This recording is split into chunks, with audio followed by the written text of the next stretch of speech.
at about 8,500 pounds. His favorite thing to do in the world is to just hang out with his trainers. Everyone's speeding around the pool. This is gonna be Keet.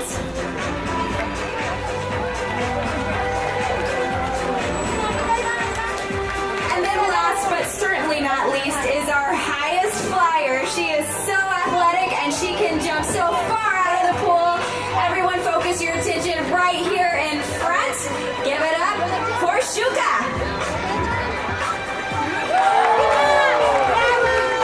Well, thank you all so much for joining us today. As many of you already know, our stadium is currently under construction for the upcoming Orca encounter.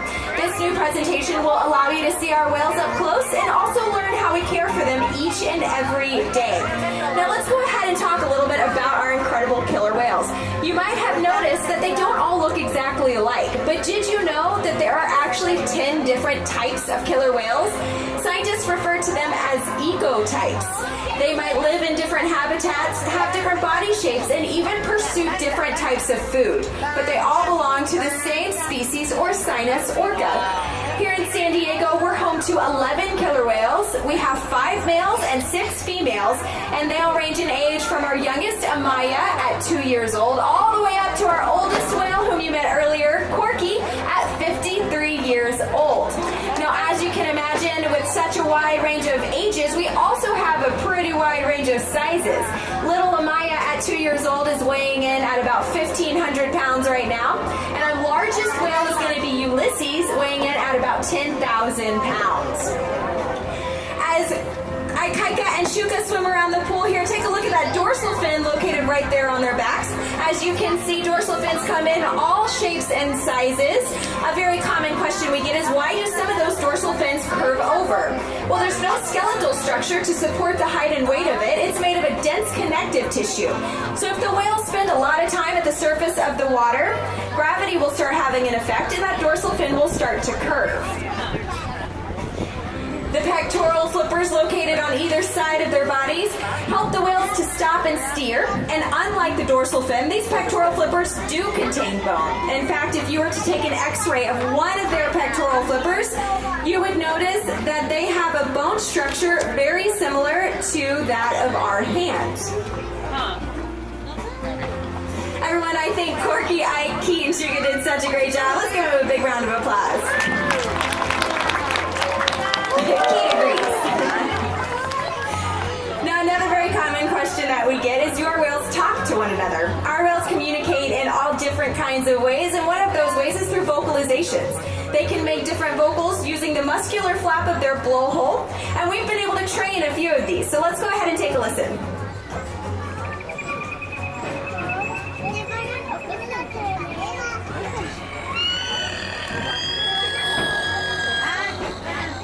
Every kind of killer whale, every pod, has its own unique set of calls and its own dialect. But they also use body language. Shouka here is going to demonstrate a type of this body language for us, so go ahead and direct your attention right here in front. Here she comes.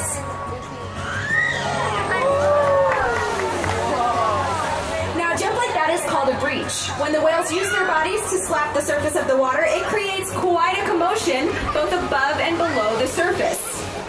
The whales might do this to display a little power, show some excitement, or communicate with whales in the surrounding area. Now, we talked about how our whales communicate with one another, but how do we as trainers communicate with our whales? We communicate using body language for the most part, and if you take a look at the trainers as they're working with the whales, you'll notice that they're using their arms and their hands and their bodies quite a bit.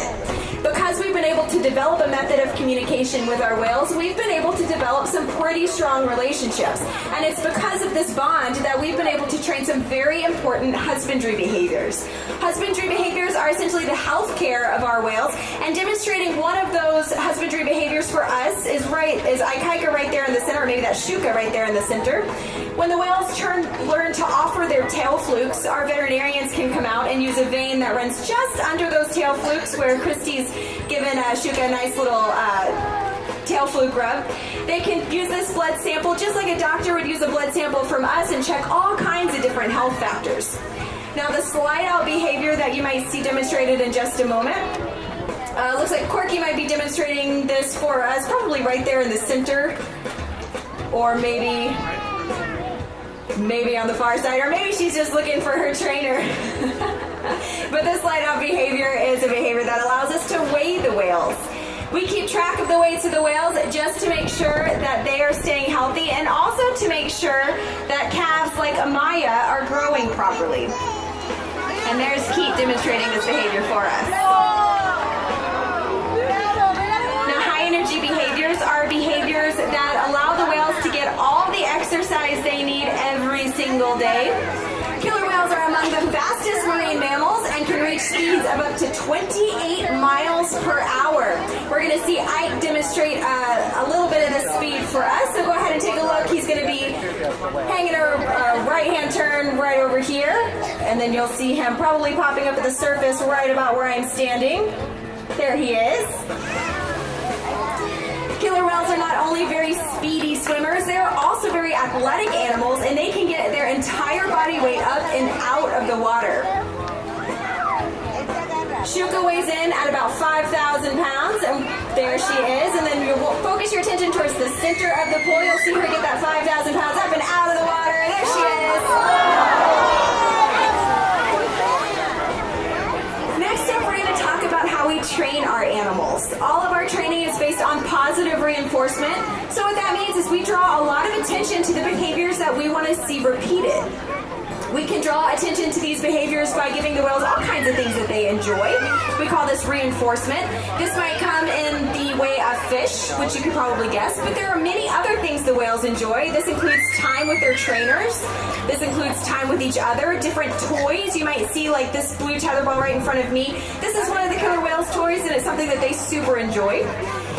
Now for this training session, a couple of things I want you to pay attention to, one of which is that target pole that Christy has across the pool. It looks like a giant Q-tip.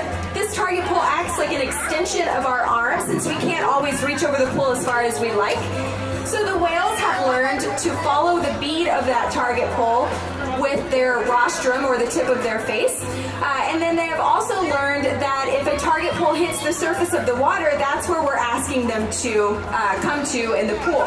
So this behavior that the trainers just asked all four whales is a behavior that the whales are learning for the upcoming Orca encounter. It's called a spy hop, so you'll see them in the center of the pool. One of the things you'll want to listen for, there they are. One of the things you'll want to listen for is the trainer's whistle. This communicates to the whales that they have done an excellent job. Now what's happened, this is actually not the right behavior, so this is a good opportunity for you guys to see what happens when the whales make a mistake. So they're going to return back to their trainer, so go ahead and watch the trainers, and you'll notice that the trainers are giving the whales just a few seconds of eye contact. This is a neutral response, and this communicates to the whales, that wasn't exactly what I was looking for, but that's okay. I might reward you for coming over and still hanging out with me. I might just move on with the session and ask you for something else. And this teaches the whales that it is perfectly okay to make mistakes. Mistakes are part of the learning process, and they're an important part of the learning process. The whales make mistakes, and so do we. So that's what you just saw. Now we're going to ask the whales, I believe, one more time. Christy's asking her whales right in front of her for this behavior. This is giving them an idea of what she's going to be asking them for in the center of the pool. And it looks like Missy and Sam have asked Corky and Keet to do this behavior in the center of the pool. Or they might have asked for something different. So we'll see if they'll ask all four again. Are you guys thinking about asking them one more time? Okay, so they're going to ask one more time. And there was the cue, so the whale should be heading out to the center of the pool. Take a listen in just a second. See if we can hear a whistle. Remember, this whistle communicates to the whales yes, communicates that is exactly what we're looking for. So they're heading out to the center. They should be popping up any second now. Looks pretty good. Now this is a behavior that they should be repeating. We want them to continuously do this spy hop. So they're coming back up again. Let's see if they get a whistle for this. So they might be asked to do, oh, did you guys hear that? So that means that they did a fantastic job. That was exactly what we're looking for. Great job, you guys. Now another important role that our whales fulfill here at Seaworld is their protection participation in research. Our whales have completed 9 different research projects in 2016 alone, and they have participated in these research projects with scientists from across the country. This is providing such valuable data to scientists working in the field to make sure that our ocean homes stay healthy enough for wild populations of not only killer whales, but many types of animals to thrive. And that type of information is truly invaluable. Now you guys saw a little preview of some of those high energy behaviors that are so impressive. Now's the time for you to see a little bit more. So with that, go ahead and take it away, guys.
But their ocean homes face some challenges. Everyday tasks like recycling and eating sustainable seafood really can make a difference. This is our world, our chance. Let's make it right. Thank you all so much for joining us today. We hope you come on back for our Orca encounter opening this summer. Have a great rest of your day here at Seaworld. Bye-bye.